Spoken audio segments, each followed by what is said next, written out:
പൊന്നുരുളിയിലേക്ക് എല്ലാവർക്കും സ്വാഗതം. റാഗി എന്നറിയപ്പെടുന്ന പഞ്ഞപ്പുല്ല് അഥവാ ഫിംഗർ മില്ലറ്റ് വളരെ ഹെൽത്തിയായ ഒരു ധാന്യമാണ്. റാഗി കൊണ്ട് നല്ലൊരു ഒന്നാന്തരം റാഗി ദോശയാണ് ഇന്ന് ഞാൻ കാണിക്കുന്നത്. നിങ്ങൾക്ക് ഏവർക്കും ഈ വീഡിയോ ഇഷ്ടമാവുകയാണെങ്കിൽ ഒരു ലൈക്ക് തരാനും ചാനലൊന്ന് സബ്സ്ക്രൈബ് ചെയ്തതിനെ സപ്പോർട്ട് ചെയ്യാനും മടിക്കരുത്.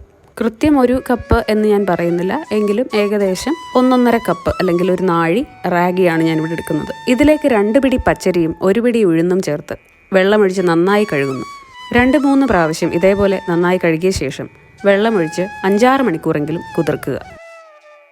6.5 മണിക്കൂർ കഴിഞ്ഞപ്പോഴേക്കും റാഗിയും ഉഴുന്നും അരിയും നല്ലപോലെ കുതിർന്നു. ഇനി ഇഡ്ഡലിക്കും ദോശയ്ക്കും അരി ഉഴുന്നും അരയ്ക്കുന്നത് പോലെ 2 ബാച്ചുകളായിട്ട് ഞാൻ ഇവിടെ അരച്ചെടുക്കുന്നു.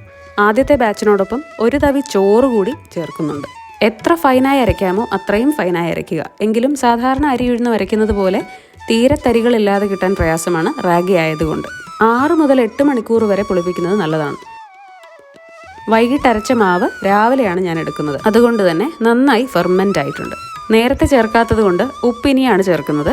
ഉപ്പ് ചേർത്ത് മാവ് നല്ലപോലെ ഇളക്കുമ്പോൾ എത്രമാത്രം അത് പുളിച്ച് പതഞ്ഞു എന്ന് കാണാം.